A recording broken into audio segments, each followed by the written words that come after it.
Every other Friday, the exact same thing happens in households all across the country.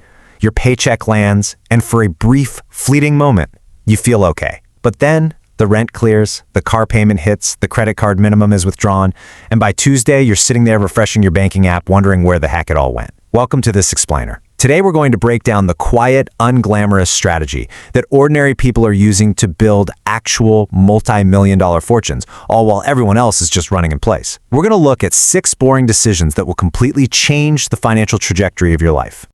Look, you see it all the time, right? Every payday feels like a race to zero. Yet there's someone earning your exact salary, living in a similar neighborhood, and they are somehow getting vastly ahead. And you just cannot, for the life of you, figure out how they do it.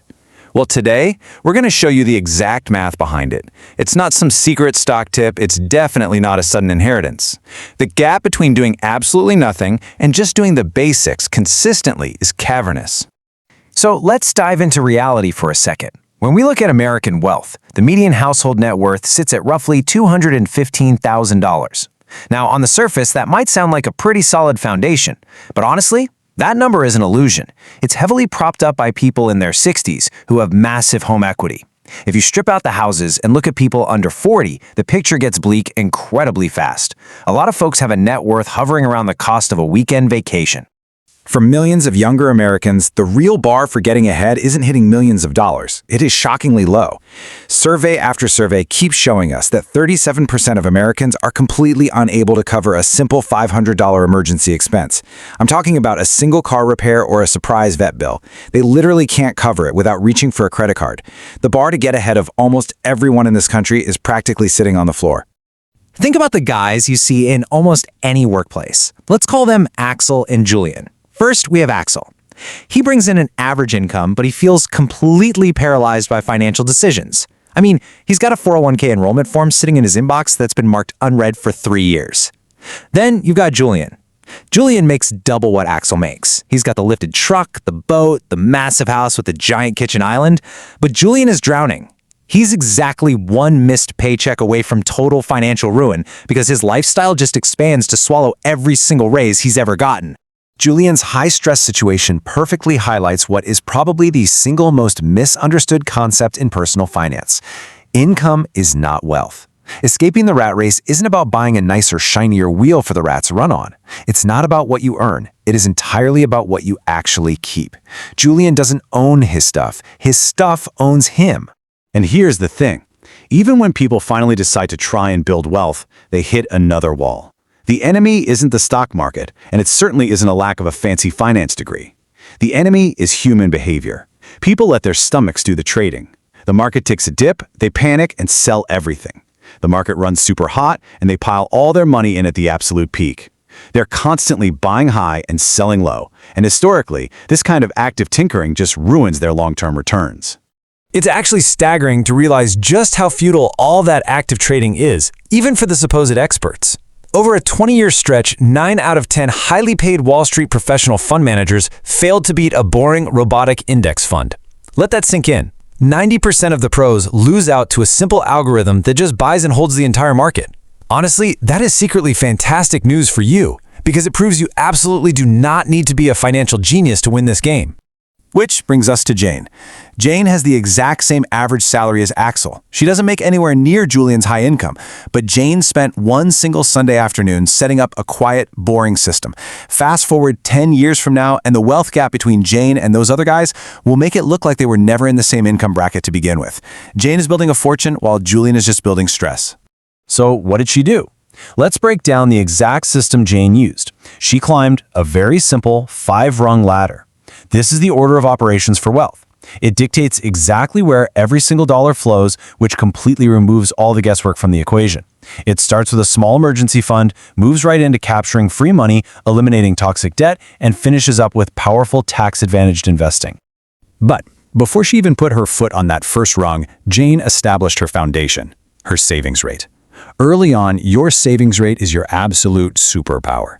It completely dwarfs whatever the stock market happens to be doing. Jane started small, sure, but the real secret is that she funneled every future raise, bonus, or tax refund directly into her accounts before lifestyle inflation could even touch it. She saved a percentage automatically before she ever saw it in her checking account.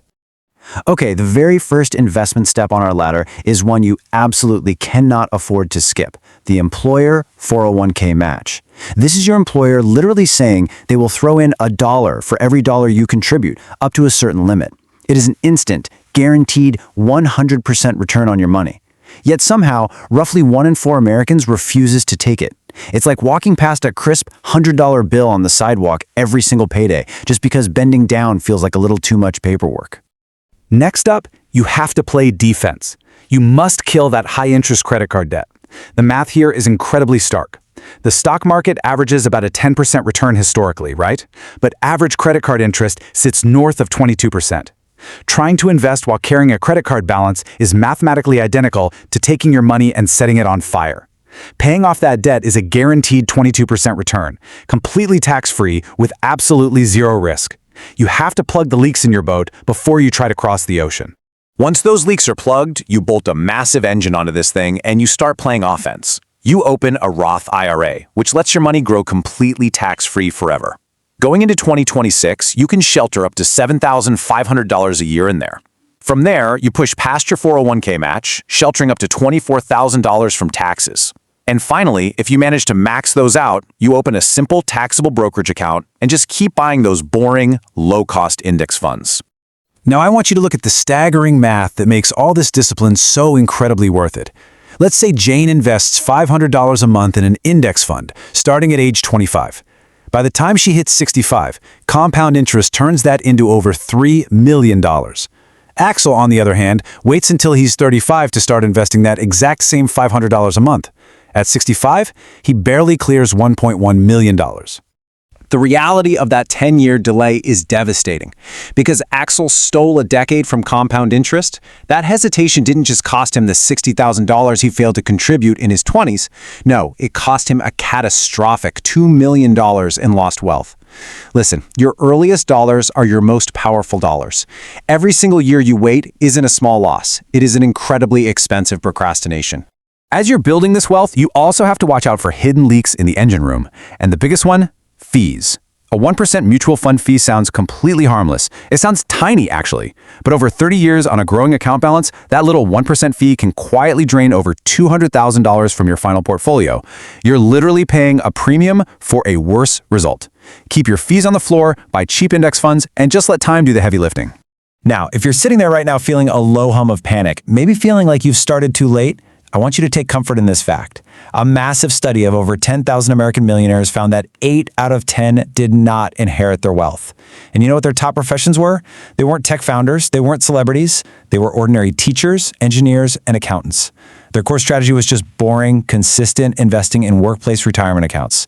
They didn't have a secret hookup, they just followed the map. And the way they actually execute that map is the ultimate secret cheat code: automation. Jane succeeded because she removed her own willpower completely from the equation. She didn't have to wake up and choose to save every month. She set her savings to happen automatically on payday, and she never looked back. She made the tough decision a single time, and the system did the heavy lifting for the next 40 years. The ladder out of the 97% is sitting right there in front of you. It isn't flashy, and it isn't going to make you rich by next Tuesday, but it buys you the ultimate luxury, a calm, secure life where you can actually make choices instead of just constantly meeting payments. So, as we wrap up this explainer, I want to leave you with this provocative thought to chew on. Will future you have options or obligations? And which of these boring decisions are you going to automate before your head hits the pillow tonight?